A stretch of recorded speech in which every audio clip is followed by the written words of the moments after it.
शिव बाबा याद है ना। ओम शांति। सुनते हैं 24 दिसंबर 72 के अव्यक्त बाप दादा के मधुर महावाक्य।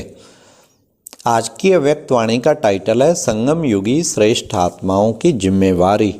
आज की मुरली में बाबा ने हर कर्म करते कौन सी जिम्मेवारी की स्मृति रखनी है। साथ साथ बाबा ने बताया सदा विघ्नों से मुक्त होने की सहज युक्ति कौन सी है। तीसरा बाबा ने कहा किस बात में अपने को आगे रखना है, और साथ साथ ये भी बात क्लियर की कौन सी बात की कमाल गाई जाती है। तो सुनते हैं 24 दिसंबर 72 के अव्यक्त महावाक्य संगम युगी श्रेष्ठ आत्माओं की जिम्मेवारी। सभी विधाता विधान और विधि को अच्छी रीति से जान चुके हो। अगर विधाता को जाना तो विधान और विधि स्वतः ही बुद्धि में व कर्म में आ जाते हैं। विधाता द्वारा आप सभी श्रेष्ठ आत्माएं विधान बनाने वाली बनी हो, ऐसा अपने को समझकर हर कर्म करते हो। क्योंकि इस समय तुम ब्राह्मणों का जो श्रेष्ठ कर्म है वही विश्व के लिए सारे कल्प के अंदर विधान बन जाता है। आप ब्राह्मणों के कर्म इतने महत्वपूर्ण हैं, ऐसे अपने हर कर्म को महत्वपूर्ण समझ करते हो। अपने को विधान के रचयिता समझ करके हर कर्म करना है। इतनी बड़ी जिम्मेवारी समझकर कर्म करना है, यह स्मृति रहती है। संगम युग की यही विशेषता है जो हरेक श्रेष्ठ आत्मा को जिम्मेवारी मिली हुई है। ऐसे नहीं किन्हीं विशेष आत्माओं की जिम्मेवारी है, हम उन्हों के बनाए हुए विधान पर चलने वाले हैं। नहीं, हरेक आत्मा विधान बनाने वाली है। इस निश्चय से हर कर्म की संपूर्ण सिद्धि को पा सकेंगे, क्योंकि अपने को विधान के रचयिता समझ कर हर कर्म यथार्थ विधि से करेंगे। यथार्थ विधि की संपूर्ण सिद्धि अवश्य प्राप्त होती है। कोई भी बात सामने विघ्न रूप में आती है तो इस आई हुई बात को परिवर्तन करना, यह युक्ति आ जाए तो सदा विघ्नों से मुक्त हो सकते हैं। विस्मृति के कारण स्मृति, वृत्ति, दृष्टि और संपर्क बनता है। इन सभी को परिवर्तन करना आ जाए तो परिपक्वता आ जाएगी।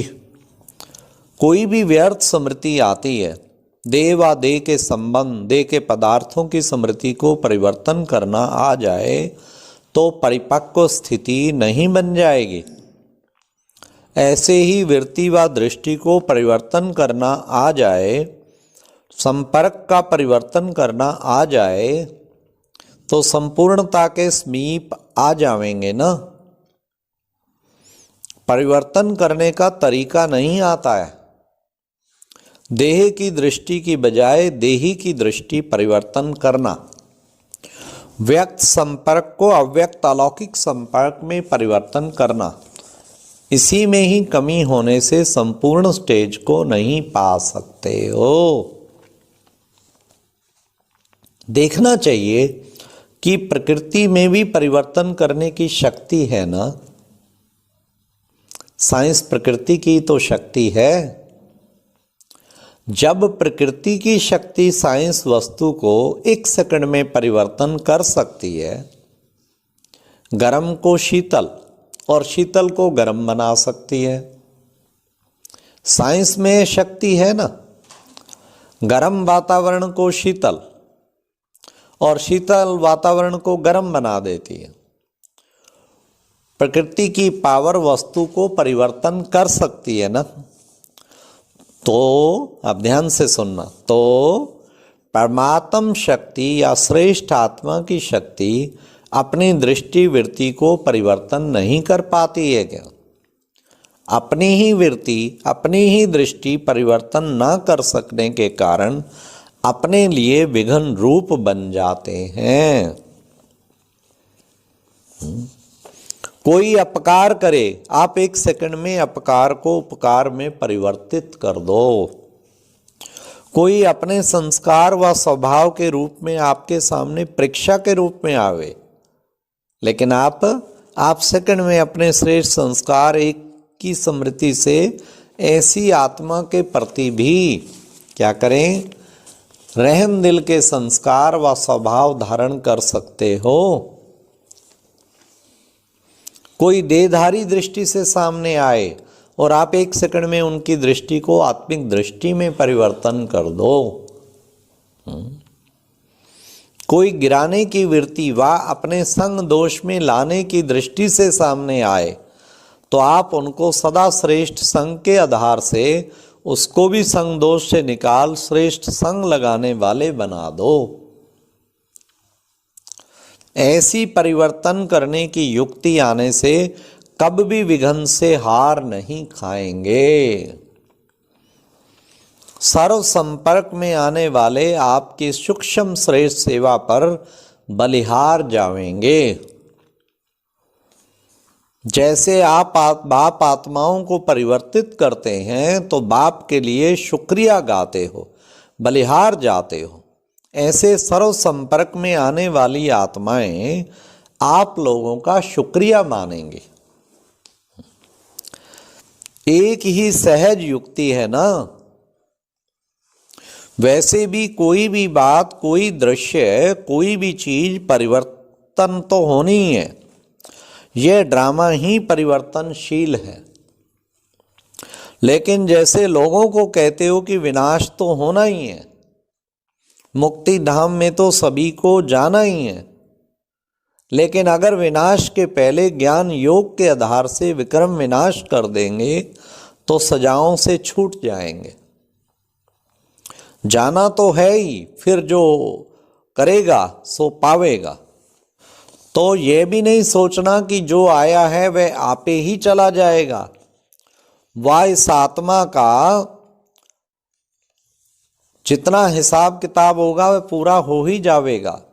वह समय आपे ही सभी को सिखलावेगा। नहीं, मैं करूँगा तो मैं पाऊँगा, समय करेगा तो आप नहीं पावेंगे। वह समय की विशेषता हुई, ना कि आपकी। समय पर जो भी बात स्वतः होती है उसका गायन नहीं होता, लेकिन बिना समय के आधार से कोई कार्य करता है तो कमाल गाई जाती है। मौसम के फल की इतनी वैल्यू नहीं होती है, लेकिन उस फल को बगैर मौसम प्राप्त करो तो वैल्यू हो ही जाती है। तो समय आपे ही संपूर्ण बना देगा। यह भी नहीं, संपूर्ण बन समय को समीप लाना है। समय रचना है, आप रचयिता हो। रचयिता रचना के आधार पर नहीं होते, रचयिता रचना को अधीन करते हैं। तो ऐसे परिवर्तन करने की शक्ति धारण करो। आज एक छोटी सी मशीनरी चीज को कितना परिवर्तन कर देती है। बिल्कुल बेकार चीज काम वाली बना देती है, पुरानी को नया बना देती है। तो आपकी सर्वश्रेष्ठ शक्ति की सूक्ष्म मशीनरी अपने वृत्ति दृष्टि व दूसरे की वृत्ति दृष्टि को परिवर्तित नहीं कर सकती क्या? फिर यह कभी मुख से न निकलेगा कि यह हुआ, यह हुआ। कोई बहाना नहीं लगावेंगे। यह भी बहाने हैं, अपने आप को सेफ रखने के भिन्न भिन्न बहाने होते हैं ना। सुनाया था ना कि संगम युग में ब्राह्मणों को सभी से जास्ती यह बाजी आती है।